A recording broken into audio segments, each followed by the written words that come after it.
Il ne veut pas, comme par hasard.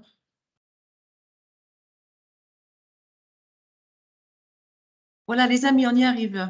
Désolée pour ce petit temps technique. Mais bonjour, bienvenue. Merci d'avoir répondu présent à cette invitation. Nous devrions être voilà, une petite vingtaine là, donc on va pouvoir commencer en attendant les retardataires éventuels. Je suis Edwina Milan, je travaille pour l'Agence de développement et d'innovation de la Nouvelle-Aquitaine, plus connue sous le nom de ADINA. L'agence est une association de 80 personnes réparties sur 7 sites et nous intervenons au service des projets de développement, d'innovation, de financement des PME, mais aussi aux côtés des territoires. Un pôle est également dédié à l'attractivité de la Nouvelle-Aquitaine et globalement, nous travaillons en interaction forte avec l'ensemble de l'écosystème régional de l'innovation.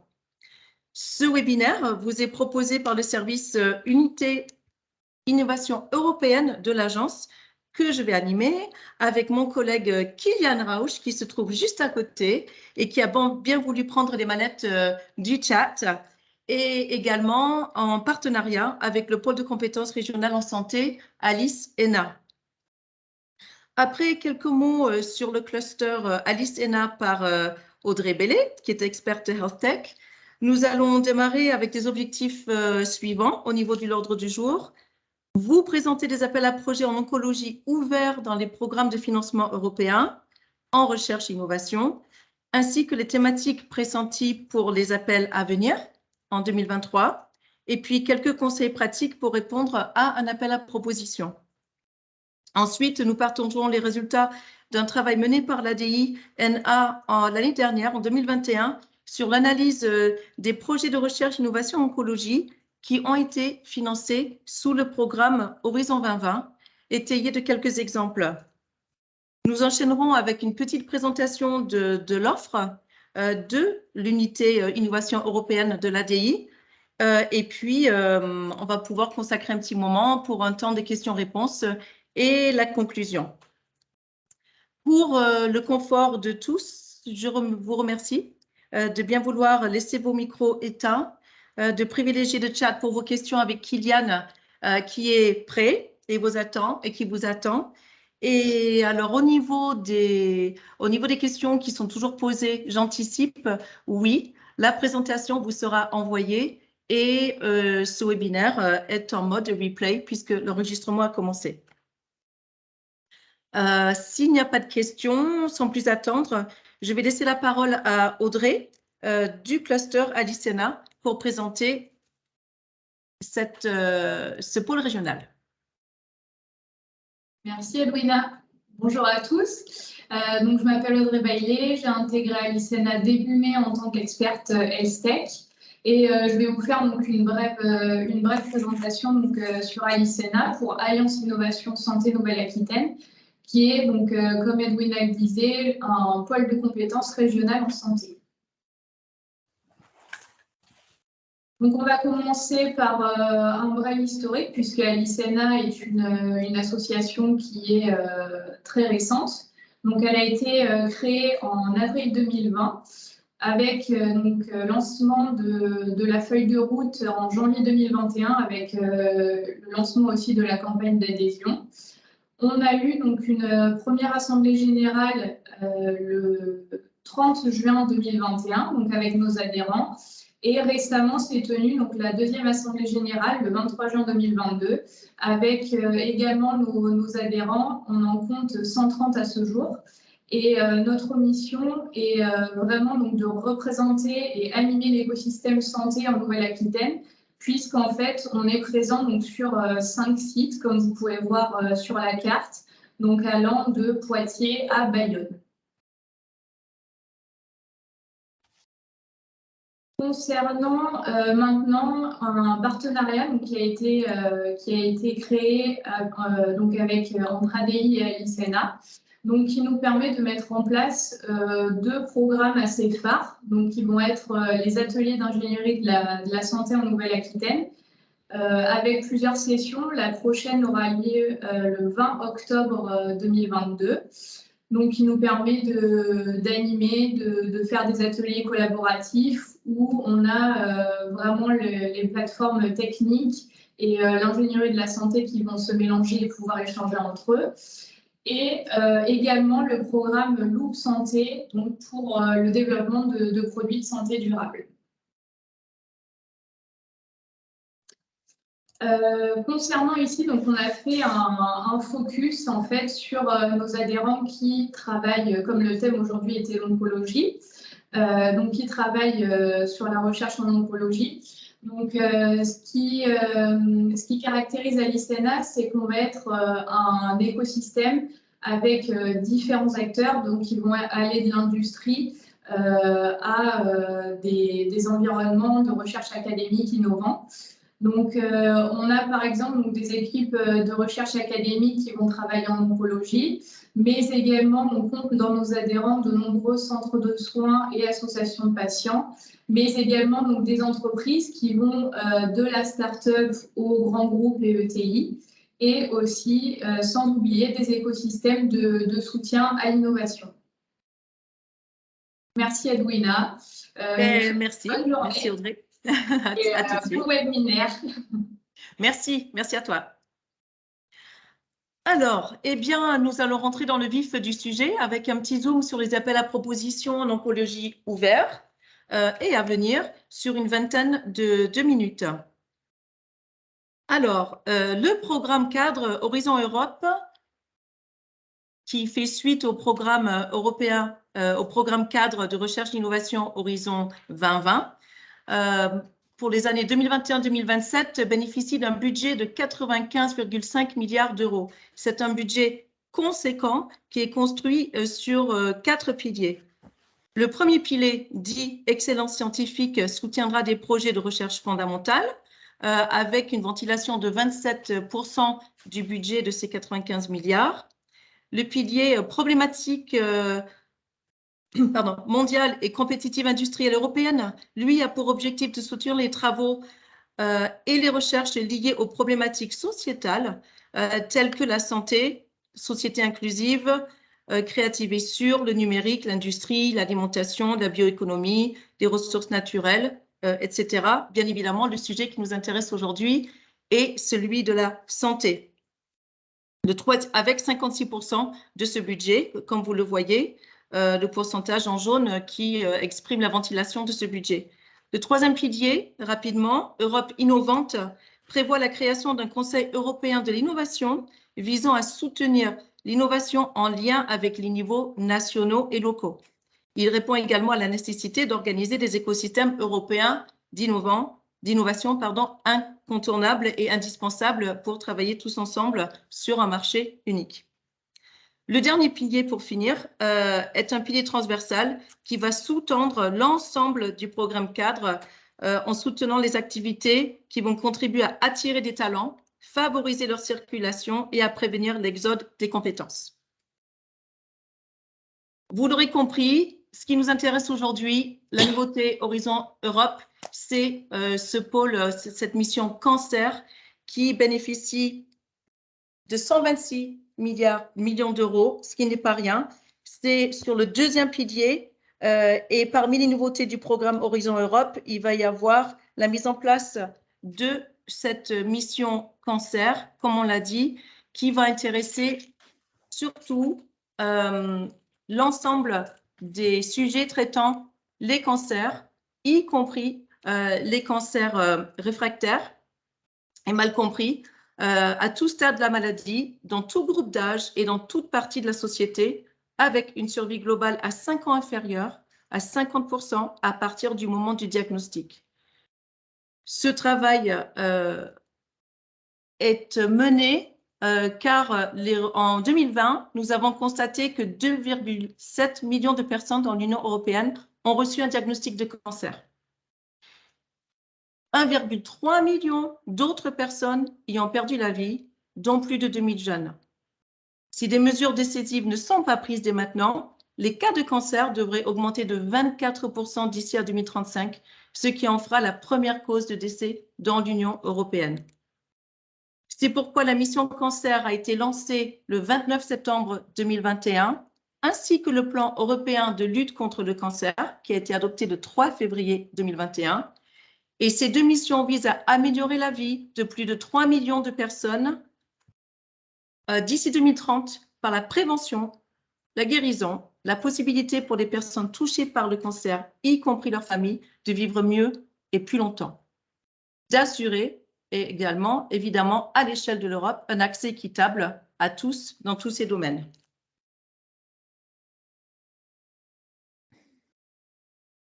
L'idée de ce webinaire était de vous présenter des appels à projets ouverts pour les sujets de recherche et innovation en oncologie.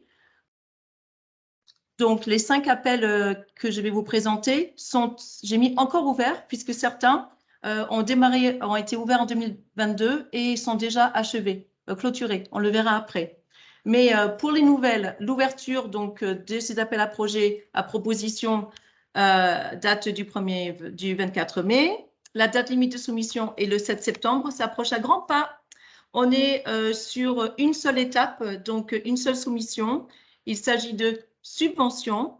Et sachez également que lorsque vous irez sur les documents, si vous êtes intéressé, il y a la possibilité au sein du dispositif de trouver des partenaires sur le lien en fait qui est actif que vous aurez avec la présentation.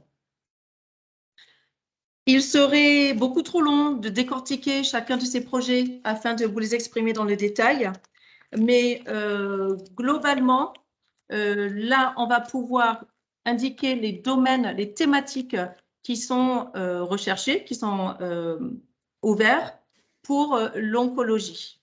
Le premier donc, va porter celui qui est avec un budget donc, de 60 millions d'euros. Ce n'est pas rien. Là, on est sur de la subvention, sur une assiette de 100% de dépenses éligibles et nous sommes également sur du projet collaboratif. Donc là, préciser que le niveau de TRL est plutôt bas. On est sur des projets de recherche en laboratoire avec des acteurs privés et des acteurs publics. Donc, on est encore loin du marché. Alors, les propositions relatives à ce thème doivent fournir des résultats qui orientent, s'adaptent et contribuent à l'ensemble des résultats escomptés suivants. Je développe un tout petit peu puisque vous voyez la thématique, mais pour aller un peu plus loin, donc les patients atteints de cancer et leurs soignants auront accès à des interventions thérapeutiques optimisées et abordables qui améliorent leur qualité de vie dans les régions de l'Union européenne, des États membres et les pays associés. Il faudra donc que les professionnels de santé et le monde universitaire produisent des preuves cliniques en évaluant l'efficacité dans le cadre d'essais cliniques pragmatiques randomisés ou randomisés en grappe menés par des chercheurs universitaires sur la meilleure façon de réaliser et de déployer des interventions thérapeutiques fondées sur des données probantes. Je ne vais pas développer plus que ça, mais le titre en dit peut-être pas assez et on ne va pas développer non plus à outrance, mais c'est pour vous mettre dans le contexte de cet appel à projet. Le deuxième qui porte sur l'amélioration et étendre la prévention primaire du cancer grâce à la recherche sur la mise en œuvre de la prévention. Là, il s'agit en fait de se concentrer sur la mise en œuvre et la transposition à plus grande échelle d'interventions de prévention primaire de cancer fondées sur des données probantes au niveau local, régional ou national et portant sur des facteurs de risque ou de protection des déterminants connus. Les propositions qui seront soumises doivent clairement justifier et décrire les preuves existantes soutenant l'intervention choisie, y compris les preuves du rapport coût-efficacité et de l'accessibilité financière dans le secteur de la santé ou des autres secteurs, avec un budget de 50 millions d'euros. Sujet numéro 3, avec un budget de 10 millions d'euros, toujours avec les mêmes conditions d'éligibilité, porte sur le renforcement des capacités de recherche des infrastructures globales de lutte contre le cancer. Qu'est-ce que ça veut dire? Tout simplement, il s'agit de la mise en place d'un programme de renforcement des capacités de recherche des infrastructures globales de lutte contre le cancer à l'intention des États membres, de plusieurs pays associés au réseau européen de centres anticancéreux polyvalents, afin de les aider à développer ou à améliorer les capacités numériques de recherche et d'innovation des infrastructures anticancéreuses polyvalentes, futures ou existantes.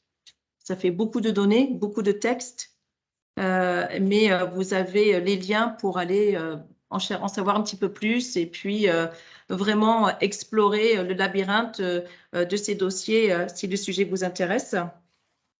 On va enchaîner avec la création d'un centre numérique européen pour les patients atteints de cancer. Là, on est sur un budget de 3 millions d'euros. Là, il s'agit essentiellement de soutenir la création d'un centre numérique européen virtuel pour les patients atteints du cancer, qui sera un réseau fédéré d'infrastructures de données de santé nationales, contrôlé par les patients et permettant l'échange volontaire de données de santé des patients et des survivants dans une approche standardisée pour une utilisation primaire et secondaire. Vous l'aurez compris, l'ensemble des projets vise à aller beaucoup plus loin sur le partage des données, des traitements, des opérations de prévention, des outils, des programmes d'accompagnement à l'échelle de l'Europe et moins chacun à son niveau national dans son périmètre plus restreint. Et pour finir rapidement, donc là, le dernier appel à projet porte sur une proposition pour la mise en place de pôles nationaux de la mission sur le cancer et de la création d'un réseau de soutien pour la mission cancer. On ne va pas développer. Là, on est sur des sujets d'intelligence artificielle, de stratégie numérique et d'engagement sociétal.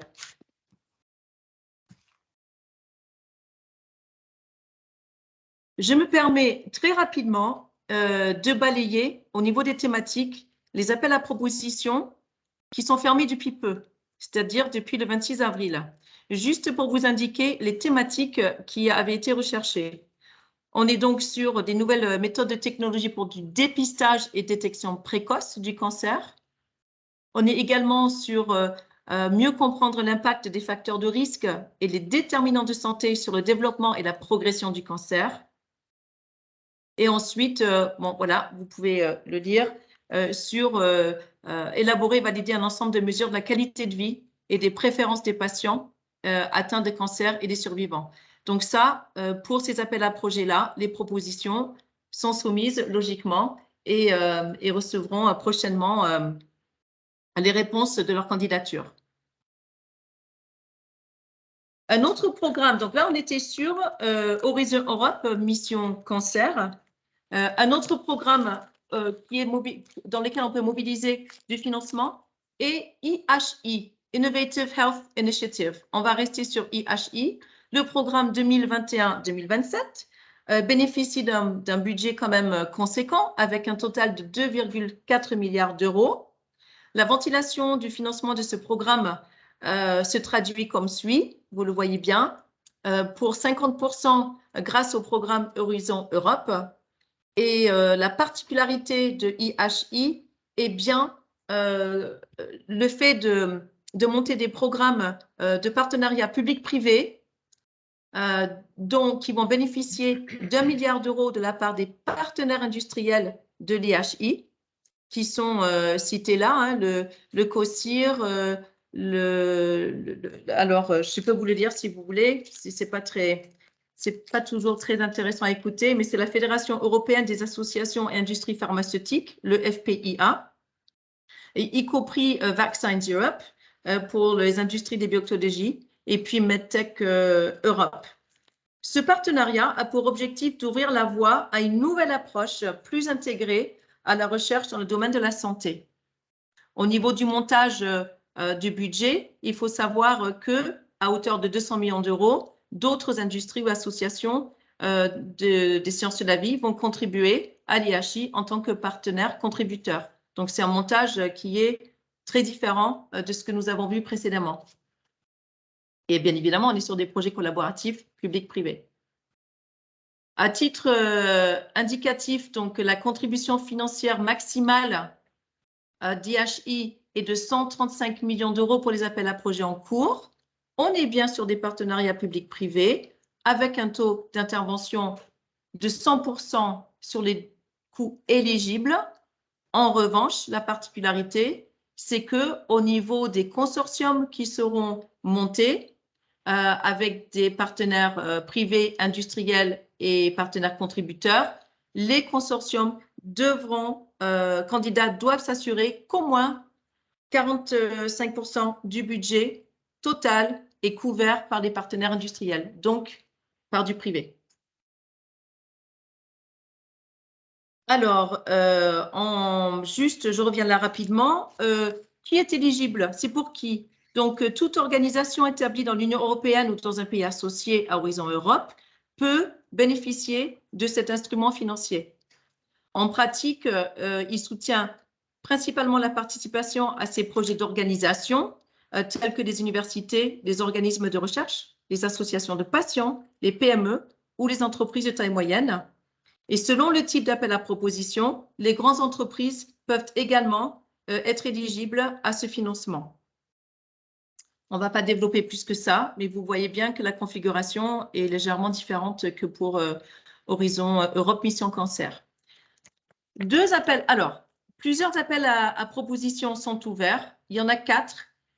L'objet du webinaire d'aujourd'hui est bien l'oncologie. Donc, j'ai ciblé ceux qui sont ciblés oncologie pour rester fidèle, on va dire, à la thématique. Donc, on est bien sur des appels à propositions dont la date d'ouverture est plus récente, à savoir le 28 juin. La date de soumission est courte. Hein, le 20 septembre, c'est demain, surtout quand il y a juillet-août qui passe par là. Une seule étape. Et donc, les appels sont très largement ouverts, en sachant qu'il faut arriver avec un projet construit, avec un consortium déjà établi, avec une feuille de route précise qui réponde aux exigences de la proposition. Donc, c'est vraiment très important de pouvoir anticiper ces dates si on souhaite lancer ou intégrer un programme, puisque vous le voyez bien, le délai de candidature est assez court. Alors, sur l'imagerie, au niveau des inscrits à ce webinaire, il y avait certaines entreprises ou chercheurs qui interviennent dans l'imagerie. Donc là, il s'agit d'imagerie de nouvelle génération pour la diagnostic et thérapie guidée par l'image pour le cancer. Là, ce qui sera attendu, c'est de fournir des preuves, les premières preuves de la façon dont les technologies d'imagerie de nouvelle génération et les technologies guidées par l'image peuvent améliorer le diagnostic précoce, le traitement et le suivi des patients atteints de cancer lorsqu'elles sont utilisées dans le cadre de thérapies combinées contre le cancer. Ce thème exploitera également la puissance de l'intelligence artificielle, de l'apprentissage automatique pour améliorer et renforcer le diagnostic et la thérapie par l'image.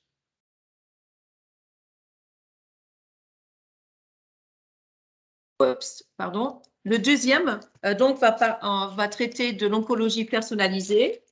Là, il va intervenir donc plus particulièrement sur le fait d'accroître l'arsenal thérapeutique des thérapies multimodales dans une approche personnalisée. C'est vraiment un sujet phare avec la santé intégrative, la médecine personnalisée, l'oncologie, les cancers personnalisés pour aller au plus près de la qualité de la prise en charge et des soins des patients. Donc, ces nouvelles technologies de la santé pourraient être intégrées aux concepts thérapeutiques existants, d'étudier comment les marqueurs biologiques et les outils de diagnostic pourraient être utilisés au mieux pour planifier, évoluer, adapter des traitements et aussi examiner des aspects tels que la séquence, le moment ou le dosage des thérapies. Toutes ces informations, vous les trouverez en cliquant sur le lien qui est actif du PowerPoint. Je ne sais pas si il y a des réactions, des manifestations, des suggestions, puisque je parle toute seule. J'espère que tout ceci répond à vos attentes. En fait, n'hésitez pas à vous exprimer. Pour trouver des partenaires, si vous êtes intéressé pour candidater à ces appels à propositions ou celles qui pourraient venir, bien évidemment. Donc, il y a un portail de mise en relation qui vous permet de participer ou de faire des replays des conventions d'affaires qui ont eu lieu. C'est toujours ouvert pour la création de profils jusqu'au 20 septembre.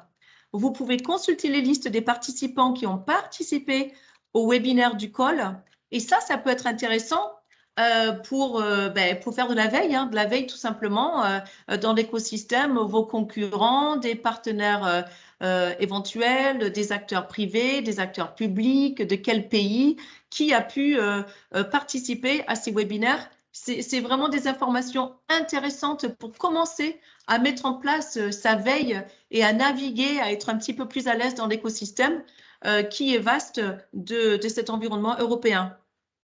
Et ensuite, des conseils supplémentaires pour trouver des partenaires vous sont proposés par le lien qui suit et toujours sur le site de IHI. Donc, n'hésitez pas à le consulter. Prenez le temps de bien lire. Alors, on avait parlé des appels à projets à venir. Au niveau de ces appels à projets à venir, évidemment, ils ne sont pas encore publiés.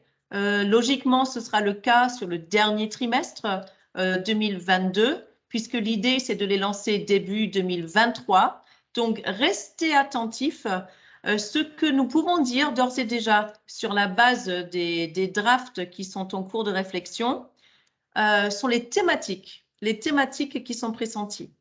Donc là, ces thématiques vous sont livrées. C'est un petit peu plus technique finalement, on voit les interactions tumeurs hôtes mal comprises pour améliorer les interventions de prévention. Toujours cette notion de prévention, traitement, soins centrés sur le système là, immunitaire chez les patients atteints de cancer, chez l'enfant et l'adulte. Là, on est sur des cibles précises. Une autre thématique, donc, c'est l'amélioration de la prévention du cancer par le changement de comportement. Donc là, on est vraiment aussi sur une transition sociétale aussi, sur cette approche que nous avons de la maladie, de l'accepter, de vivre avec, d'être soigné, traité dans des bonnes conditions et de continuer à bien vivre dans son environnement social, professionnel, familial. Des essais cliniques pragmatiques sur les diagnostics peu invasifs. Et puis la qualité de vie des survivants de cancer, puisque l'idée, c'est quand même de s'en remettre et de continuer à vivre dans les meilleures conditions possibles. Et là, en l'occurrence, il s'agit des survivants de cancer chez l'enfant. Alors, est-ce que je respecte le timing? Je n'ai pas regardé ma montre, j'espère que c'est le cas. En tout cas, là, nous allons enchaîner avec le volet conseil pratique. J'ai mis 10 minutes. Voilà, nous ne sommes pas dans un atelier technique, hein. On est vraiment dans un atelier d'information et de sensibilisation sur un petit peu les règles d'or, les bonnes pratiques, si vous souhaitez vous lancer sur les appels à projets relevant de recherche d'innovation au niveau de l'Europe, comment s'y prendre, les erreurs à ne pas commettre, etc. Alors, déjà, bien évidemment, eh bien, ça commence par anticiper. C'est ce qu'on disait un petit peu en amont, là. Anticiper, c'est détecter en amont les sorties des appels à projets pour avoir le temps de se préparer, peut-être de finaliser un travail qui a déjà été établi avec des partenaires, puisqu'il faut répondre avec un projet complet, surtout sur les single stage, hein, quand il y a une seule soumission.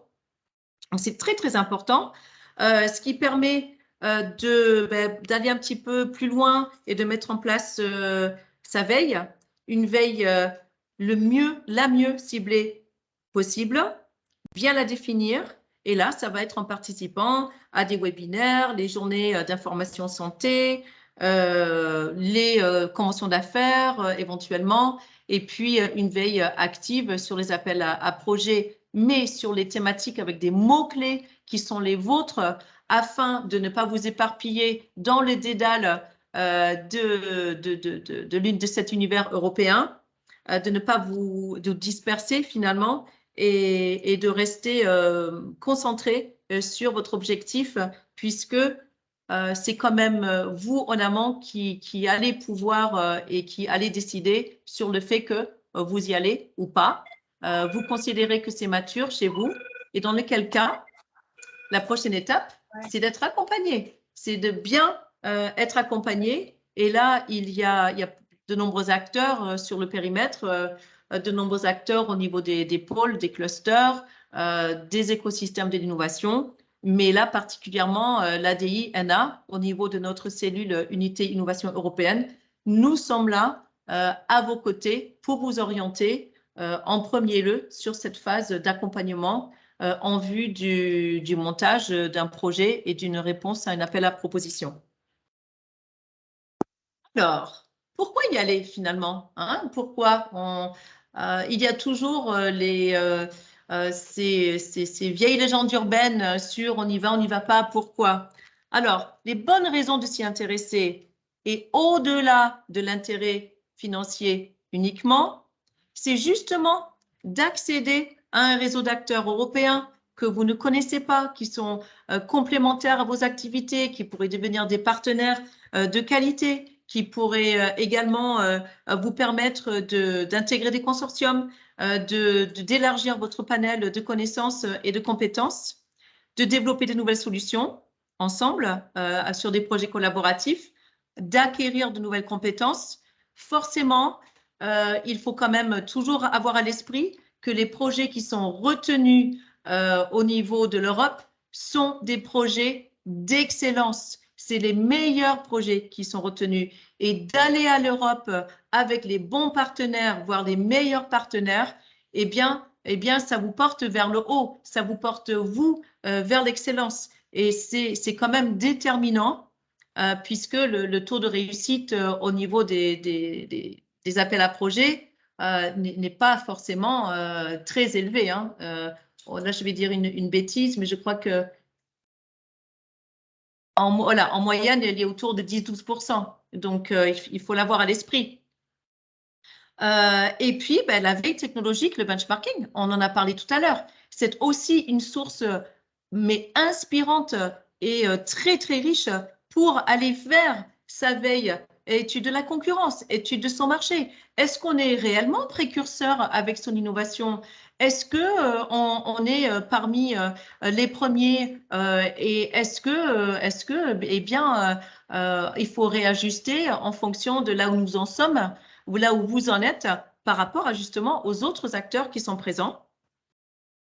En revanche, voilà, il y a toujours des bonnes raisons pour ne pas s'y intéresser et pour ne pas y aller, n'est-ce pas?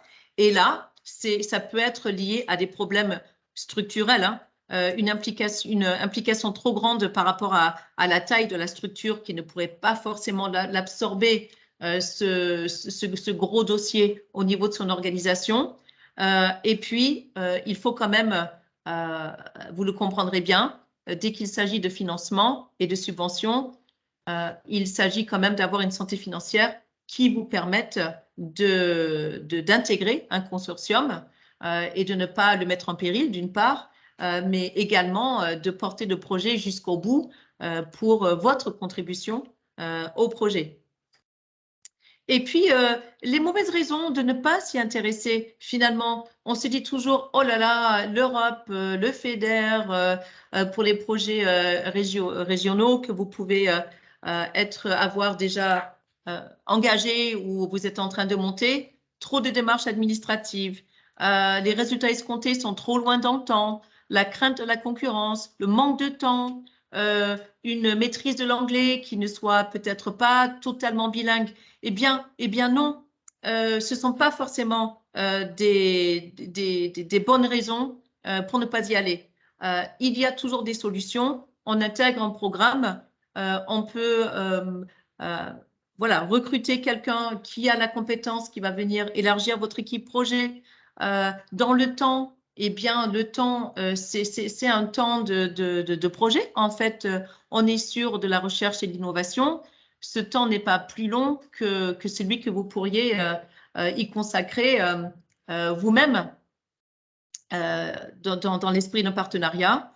La crainte de la concurrence, eh bien la concurrence, il n'y a rien de tel de la concurrence finalement pour s'auto-évaluer, s'auto-diagnostiquer, pour se dire, ben voilà, ben tiens, finalement, je pensais être positionné comme ça, ben finalement, ben, je peux revoir ma copie. Donc, autant de raisons qui méritent d'être peut-être revues avec une approche un peu différente et ne pas être aussi catégorique en étant des raisons pour ne pas s'y intéresser.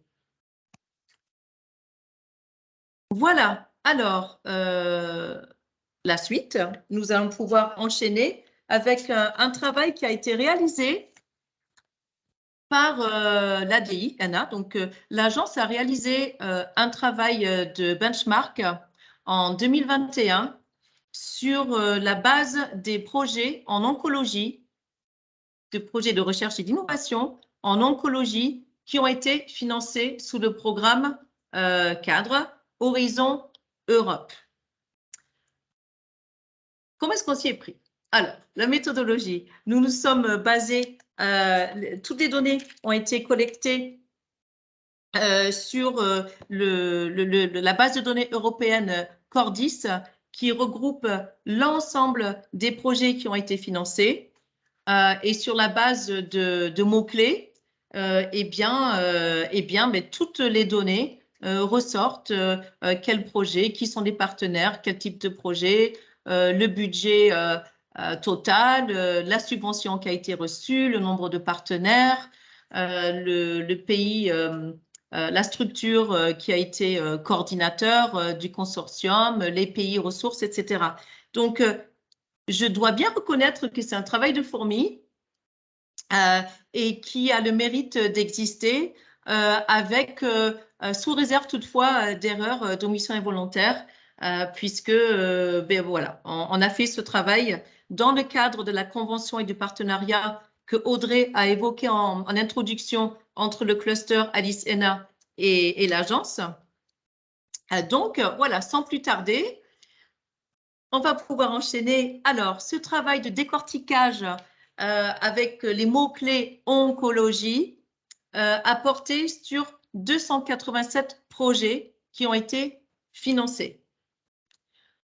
79 de ces projets ont connu une ou plusieurs participations françaises et ont représenté un budget total de voilà, près de 730 millions d'euros de subventions par l'Union européenne. Et on est bien dans le programme Horizon 2020 qui s'est terminé à la fin 2020, mais dont certains projets en cours toujours. Tous ne sont pas forcément finalisés, puisque un projet qui dure sur 2, 3, 4 ans et qui aura démarré pendant la période ne sera pas encore terminé. Alors, au niveau de la typologie des projets financés, 157 des projets, soit 55%, sont des projets individuels, donc des projets de recherche et développement qui vont réunir différents acteurs de différents pays autour d'objectifs communs avec une TRL moyenne de 3 à 7. 130 projets, soit 45%, étaient des projets collaboratifs.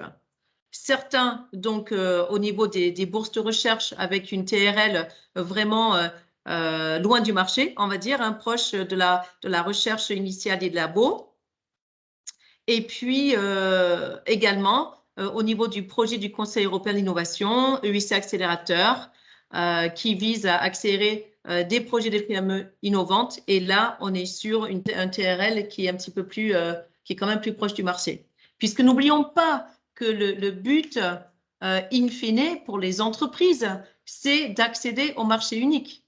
C'est ça, l'idée de l'Europe. C'est important, c'est vraiment d'accéder au marché unique avec sa technologie, avec ses solutions, ses outils, ses bases de données, sa data, enfin tout ce qu'on peut proposer au niveau d'une entreprise ou d'un labo de recherche, d'une université ou d'une structure académique.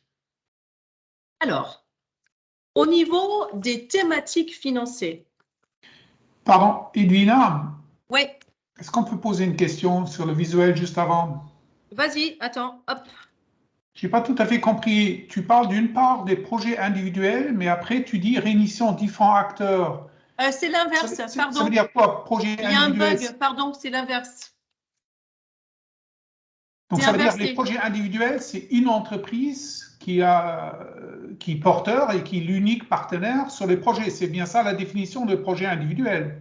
Oui, en fait, il y a eu un petit bug, pardon, les titres sont inversés par rapport aux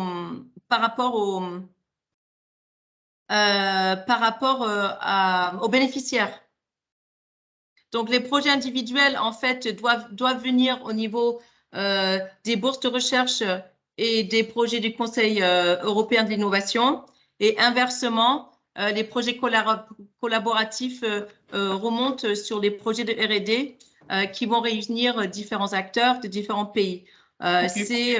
En général, c'est au moins 3 partenaires et avec au moins 3 pays différents. Désolée, il y a eu un petit bug, excusez-moi. Pas de problème, merci. C'est bien de le signaler, Andreas. Je vois que vous suivez de près. Comme quoi, je l'écoute. Alors, j'ai fait le choix comment dire, de retenir le top 10 des thématiques qui ont été les plus financées. Quand on rentre dans cet univers de faire ce travail de benchmark, il y avait 25 thèmes. Je vous en propose 10, là, dans le top 10. Il y en avait 25. Alors, celle que vous voyez là, au niveau traitement / médecine personnalisée, parce qu'on peut aussi les mettre ensemble, et celle qui défile, hein, imagerie, diagnostic digital, prévention, analyse, formation, détection, data. Il y avait aussi vaccin, pronostic, chirurgie, dépistage, modélisation, impression 3D, environnement, santé intégrative, et j'en passe. Mais ces projets-là, sur ces thématiques-là, en fait, étaient très peu nombreux. En gros, sur les thématiques que je n'ai pas intégrées, ça représentait entre 1 et 3 projets. Sur l'ensemble, n'oublions pas des 287 projets qui ont été financés. Donc, si on ramène aux 10 thématiques qui ont été les projets sur ces thématiques qui ont été les plus financés, on va retrouver le traitement du cancer au sens large du terme avec 116 projets financés. Médecine personnalisée, alors on nous pose toujours la question, médecine personnalisée, quelle est la différence avec le traitement? Au niveau des mots-clés, la médecine personnalisée est ressortie comme étant une approche à part du traitement, justement avec cette approche plus personnalisée client. Et donc là, on va être sur 33 projets. On enchaîne avec l'imagerie hein, qui arrive pas loin derrière avec 28 projets. Diagnostic avec 20 projets. C'est parce que je ne sais pas si la lecture est claire au niveau du graphe. Les aspects digital, 16 projets. Analyse, 13. Prévention, 13. Formation, 11.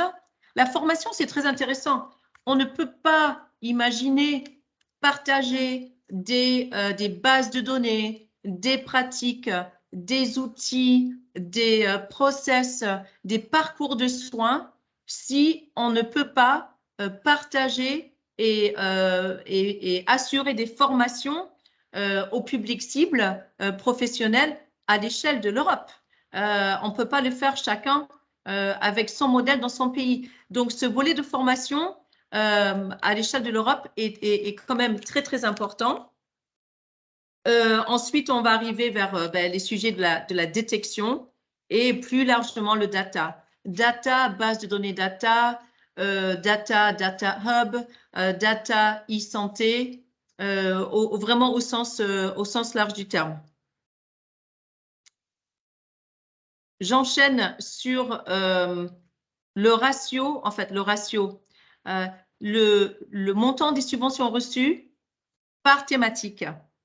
Alors, on peut s'apercevoir que dans les grandes lignes, on est sur presque le même ordre, on va dire. c'était pas suffisamment lisible de mettre en face à face sur la même slide, hein, excusez-moi. Vous pourrez le décortiquer en prenant connaissance du document.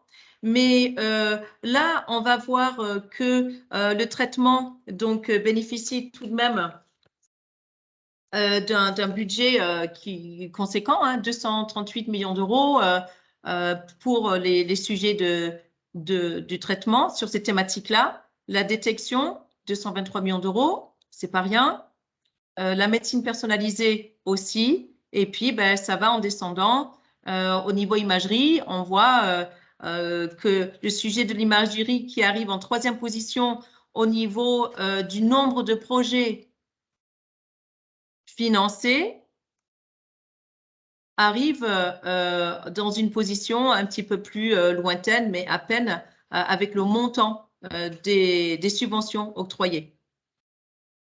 Donc, l'idée, c'est pas non plus de vous abreuver de chiffres, c'est de vous indiquer surtout que grâce à cette base de données, l'ADI, en l'occurrence, hein, on est là pour vous accompagner sur ces sujets-là, on peut vraiment mener un travail assez précis sur la base de vos mots-clés, hein, de votre besoin pour aller chercher sur un sujet, une thématique donnée, très précisément, des chiffres clés, des thématiques. On va aller plus loin. Là, maintenant, on va voir quels sont les acteurs les plus actifs, les plus dynamiques au niveau de l'Europe. Parce que s'il y a les thématiques, les sujets, les projets, derrière, eh bien, ce sont des structures et des pays qui appartiennent en tout cas à des pays. Donc, au niveau des pays qui sont les plus dynamiques, au niveau du nombre de projets retenus, donc, nous avons,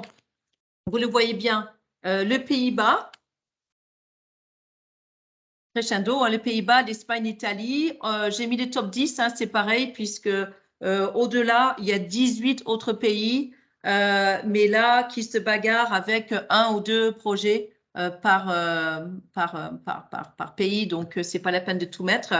Mais on voit que la France arrive de manière tout à fait honorable en 5e position. Et puis, ben voilà, on va dérouler the UK, la Suède. UK, on était sous Horizon 2020, hein, donc on est retrouvé encore bien présent. Israël, Belgique, Autriche, Suisse, etc. Donc là, on est bien sur le nombre de projets retenus, financés par pays candidat, en fait, par structure du pays candidat. Là, alors, ça a été difficile de faire un tableau qui ne soit pas trop désagréable à lire, bien que ce soit le cas. Mais ce tableau, en fait, a pour but de décortiquer les acteurs les plus dynamiques par nombre de projets. Donc là, on va être sur les coordinateurs des consortiums. C'est important de le savoir. Pourquoi? Parce que justement, ça peut être intéressant pour vous de constater les entreprises, les structures privées ou publiques qui sont très présents dans les projets. Est-ce que ça peut valoir le coup pour vous de se dire, ben, tiens, sur ces sujets-là, c'est un acteur clé, ça pourrait être intéressant que je me rapproche d'eux. Au niveau de l'ADI, au sein de la mission Europe, on peut imaginer, pourquoi pas, une mission avec des entreprises qui ont les mêmes souhaits de visite sur des thématiques communes et de se dire, pourquoi pas organiser une company mission auprès de ces acteurs-là. C'est ça aussi qui est intéressant. Au-delà de juste avoir toutes ces données, c'est de les exploiter pour donner du sens à votre projet, de la valeur ajoutée, cette valeur ajoutée européenne, en se disant, ah mais oui, mais je vois passer parfois des articles, des publications de cette structure-là. Mais finalement, je vois qu'elle est active, elle est dynamique, elle est très présente, elle est dans des projets où il y a de multiples pays, de multiples partenaires. Et là, franchement, ça peut être très intéressant. Comme ce tableau n'est pas forcément très esthétique, j'ai juste, pour plus de lisibilité, fait le même exercice sans le nombre de projets par drapeau, par pays, et de manière plus claire, voir qui sont les acteurs. Donc, c'est à peu près la même chose, hein. Et puis voilà. Alors, on avait vu au tout début que la thématique de l'imagerie était arrivée en 3e position des pays, des thématiques retenues. Et parmi les inscrits aujourd'hui, j'ai vu qu'il y avait un certain nombre de participants qui interviennent sur cette thématique. Donc, juste un petit focus sur l'imagerie. C'est 28 projets financés, dont 17 collaboratifs, 11 individuels, avec un total de subventions de 58 millions d'euros sur les 70 millions d'euros du budget total, hein, puisqu'on n'a pas toujours une subvention à 100%. Il y a également des projets qui sont sur, par exemple, lump sum aussi, hein, où on va, par exemple, bénéficier d'un montant global de 50 000 euros, par exemple, alors que le projet, le budget total peut être de 150 ou de 200 000 euros. Donc, c'est de vous indiquer quand même qu'il y a quand même pas mal de projets financés, que sur les projets qui ont été financés en imagerie, les pays coordinateurs qui ressortent en tête, on va trouver l'Espagne, les Pays-Bas et le Royaume-Uni. Voilà, vous voyez le nombre de projets qu'ils ont portés. Et dans les partenaires français présents, on va retrouver l'Université de Dijon-Bourgogne, le Collège des enseignants de radiologie de France et la société Abeli, j'avoue, je ne sais pas comment prononcer. Donc, tout ça également pour vraiment pour vous démontrer le niveau de profondeur. On peut aller chercher loin et trouver des informations précieuses et probantes potentiellement pour le montage de vos projets. Alors, le timing, est-ce que je suis OK? À peu près, je pense. Là, je vais accélérer, mais parce que l'idée, c'était de vous montrer des exemples de projets qui ont été financés. En l'occurrence, il y a eu 6 projets de financés sur le cancer colorectal. Vous voyez le budget total, le budget de subvention. Je ne vais pas vous lire, je ne vais pas vous lire évidemment tout ça, mais sur ces projets qui ont été financés, les thématiques ont porté sur l'analyse, le dépistage, le traitement et la prévention. On est sur un global, là, hein, sur les 6 projets. Un exemple de traitement de cancer colorectal. Là, on était vraiment sur un traitement spécifique sur des sous-types avancés de cancer nouvellement définis par la molécule. Donc là, typiquement, hein, on voit le budget global, le coordinateur, l'Espagne. Il y a eu 9 partenaires et 4 pays. Ça permet, l'objectif, vous l'avez, et ça permet de voir un petit peu comment les projets sont montés et dans les grandes lignes, comment ça se passe. Sur le diagnostic, là, il y a eu un dossier où il y a eu pas mal de partenaires français sur le diagnostic et le traitement du cancer. Voilà. Idem là, on parlait tout à l'heure médecine personnalisée. Qu'est-ce qu'on met derrière médecine personnalisée? Eh bien là, le projet portait sur une biobanque. Voilà. Collecte, traitement, stockage d'échantillons, et puis avec une coordination par la Belgique. Un gros projet, hein. On est quand même sur quasiment 35 millions d'euros au niveau du budget global, avec 17 800 000 euros de subventions, avec donc 27 partenaires, 9 pays, et avec la France très présente, à la fois avec des structures publiques et privées. Sur le traitement, voilà, nouvelle génération pour le traitement du cancer. Là, on est sur un programme de recherche et de formation, un budget un petit peu plus faible, mais là, avec le coordinateur français, Cocorico, d'où le petit drapeau, l'Université de Strasbourg, 9 partenaires, 5 pays, dont pour la France, dans les partenaires, le CNRS. En Nouvelle-Aquitaine,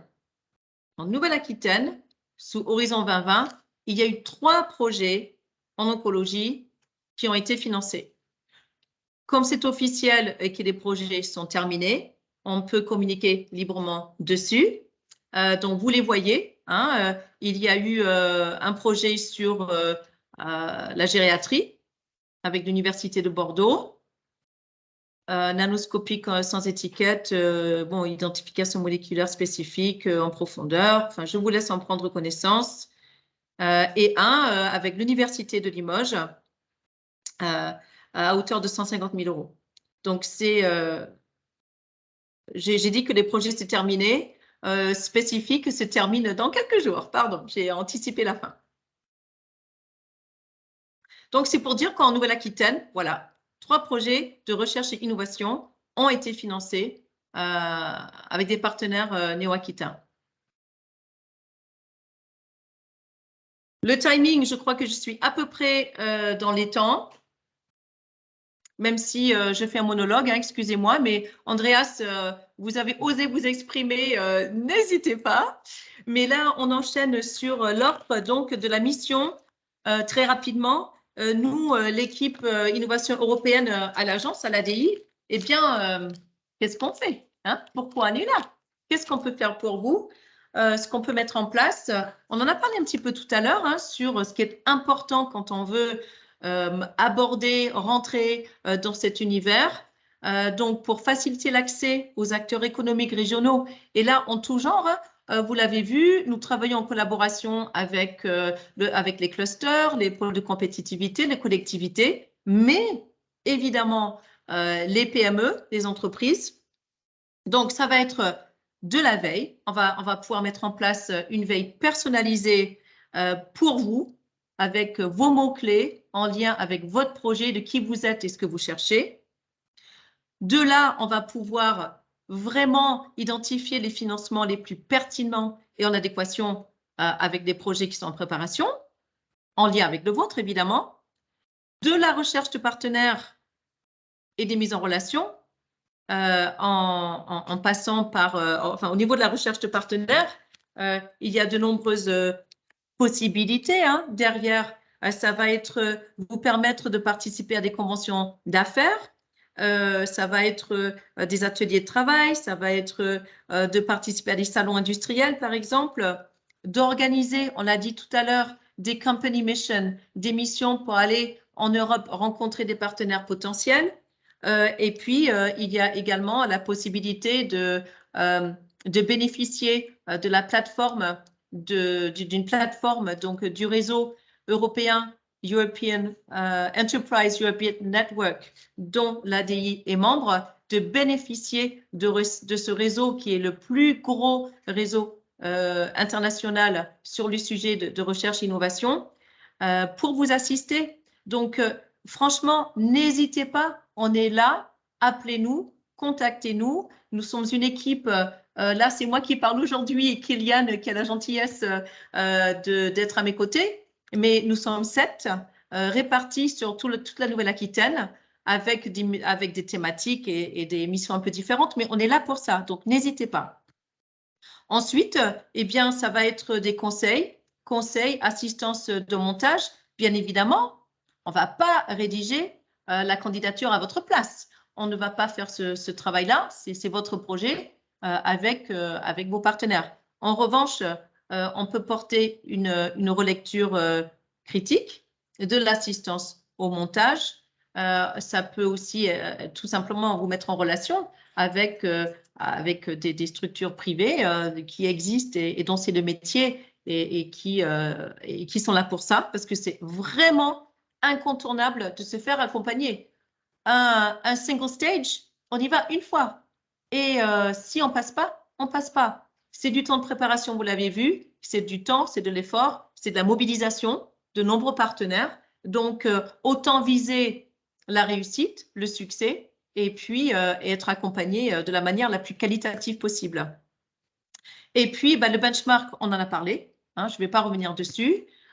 Et puis, l'accompagnement aussi, cet accompagnement-là que nous pouvons vous proposer, il est plus d'ordre stratégique. Justement, qui je suis, qu'est-ce que je fais, pourquoi est-ce que je vais y aller, On va vraiment décortiquer, tirer le fil de la manière dont vous gérez le management de l'innovation dans vos structures et comment vous vous voyez à 3 ans, à 5 ans, quelle est votre vision. Et donc, on va vous accompagner sur cette stratégie de l'Europe à vos côtés. Et puis, eh bien, également, notre mission porte sur le fait de préparer et de gérer la participation dans l'agence, également dans des projets européens qui, d'une part, nous permet de nous financer, mais d'autre part, d'être également très présent dans les réseaux européens de l'innovation avec les expertises qui vont bien au service des entreprises du territoire. J'ai parlé du réseau Enterprise Europe Network. L'ensemble de l'équipe, des 7 personnes que nous sommes au niveau de l'unité innovation européenne, sommes membres du réseau Enterprise Europe Network. C'est quoi ce réseau? C'est 4000 experts, des professionnels qui travaillent au sein de plus de 600 structures partenaires du réseau au service des PME innovantes de l'Europe.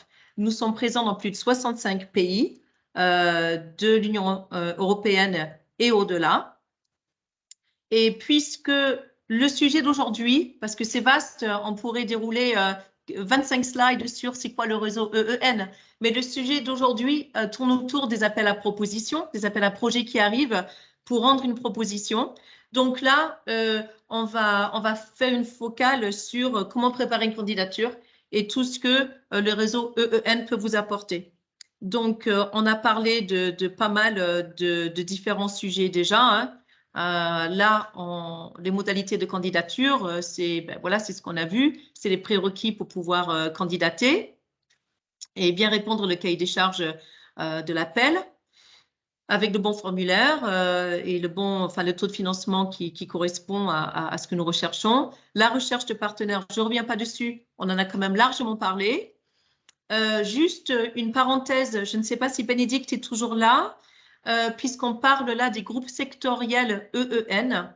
Il y a une quinzaine de groupes sectoriels, dont un groupe sectoriel santé. Nous avons la chance de faire partie de ce groupe sectoriel et qui nous permet également de bénéficier de l'expertise des membres de ce groupe qui représente évidemment de nombreux pays d'Europe et puis par le biais de ce secteur groupe d'avoir un contact direct avec la Commission européenne, ce qui n'est pas rien.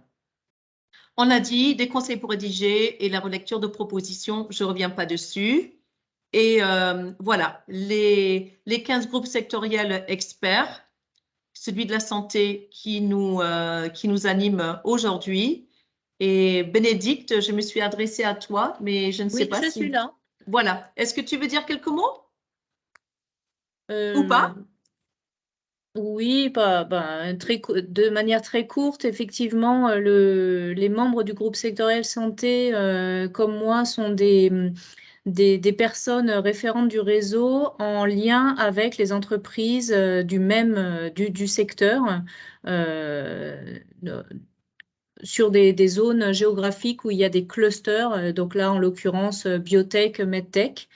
Et donc on est en lien avec d'autres référents de clusters allemands, enfin partout en Europe, dans le domaine de la santé, ce qui permet d'échanger des bonnes pratiques, d'accélérer la mise en contact avec des personnes, en l'occurrence dans le domaine de l'oncologie, trouver beaucoup plus facilement des partenaires. Voilà. Et il y a une personne aussi dans le groupe sectoriel. Donc moi, je suis vice-chair du groupe sectoriel, mais il y a une personne en Nouvelle-Aquitaine et je suis basée à Montpellier, donc je travaille sur l'Occitanie. Et il y a une personne en Nouvelle-Aquitaine aussi qui fait partie du groupe sectoriel. Oui, en Poitou-Charentes. Voilà. Merci Bénédicte. De rien. Et voilà, quelques liens utiles qui peuvent vous servir. Il y en a d'autres, mais voilà.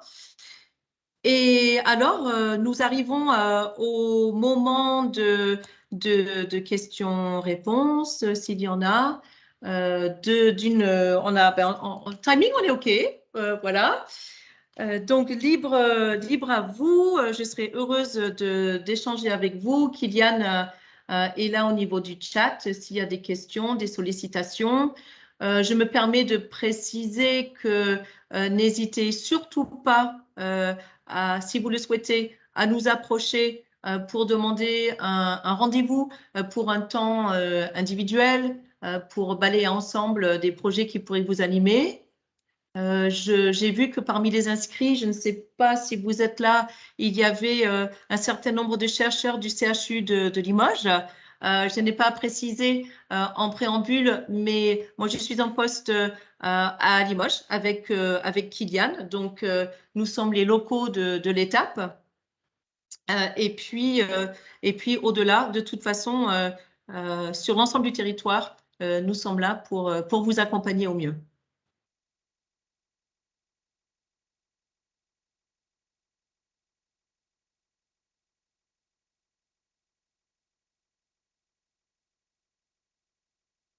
Je vais peut-être sortir du plein écran.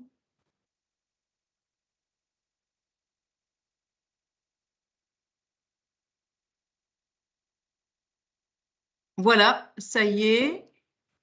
Notre webinaire tire à sa fin, midi 15, midi 13. L'heure du déjeuner approche, mais n'hésitez surtout pas si vous avez des commentaires.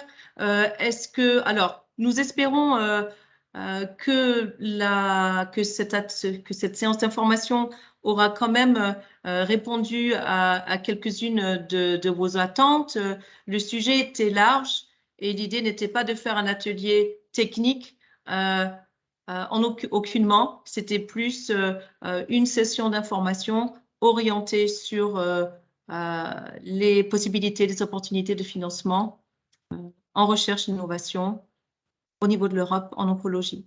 Donc, c'est chose faite. J'espère que vous avez trouvé des informations intéressantes et utiles surtout. Et n'hésitez pas à mettre dans le chat aussi auprès de Kylian si vous souhaitez que d'autres éléments soient intégrés dans ce PowerPoint pour l'enrichir avant de vous le renvoyer.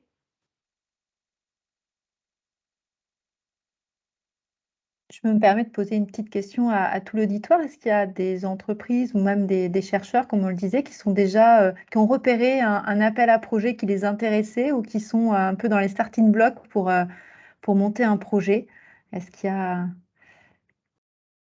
que vous voulez réagir là-dessus? Peut-être savoir un petit peu si ça vous motive encore plus, si ça vous renseigne?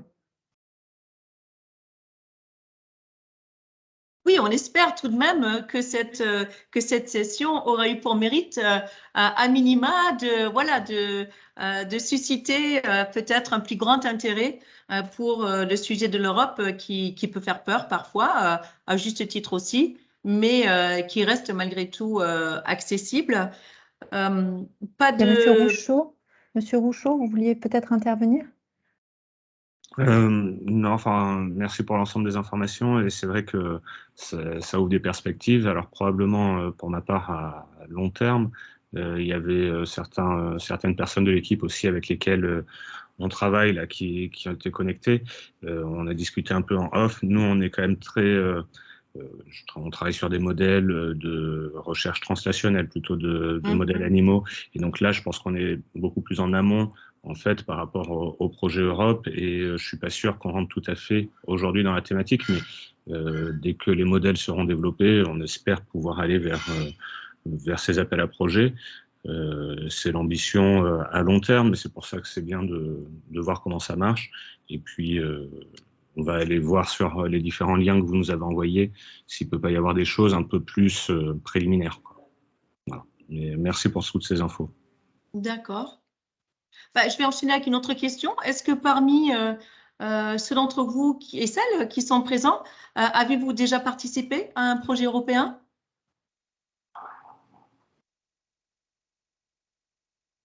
Pour ma part, jamais. D'accord. Visiblement, de toute évidence, ça semble ne pas être le cas.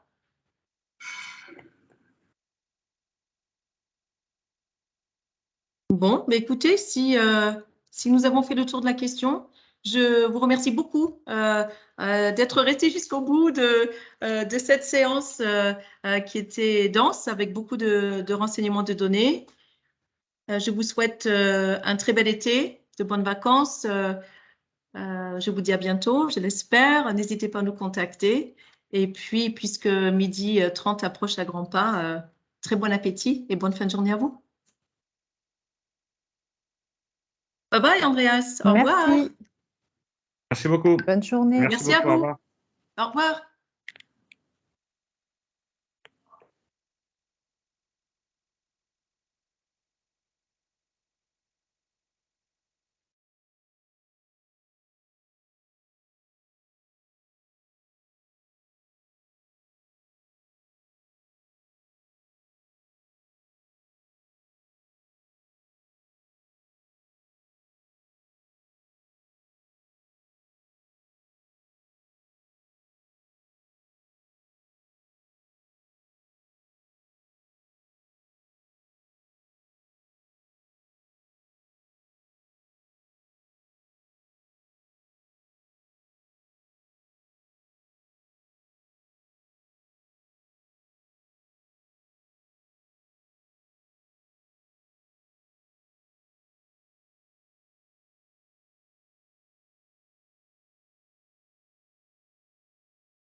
je rentre dedans.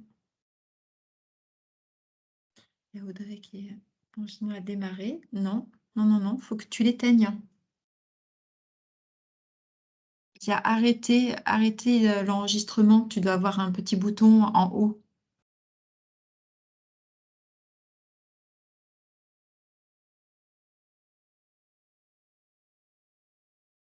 Arrêter l'enregistrement, mais je le fais pour toi.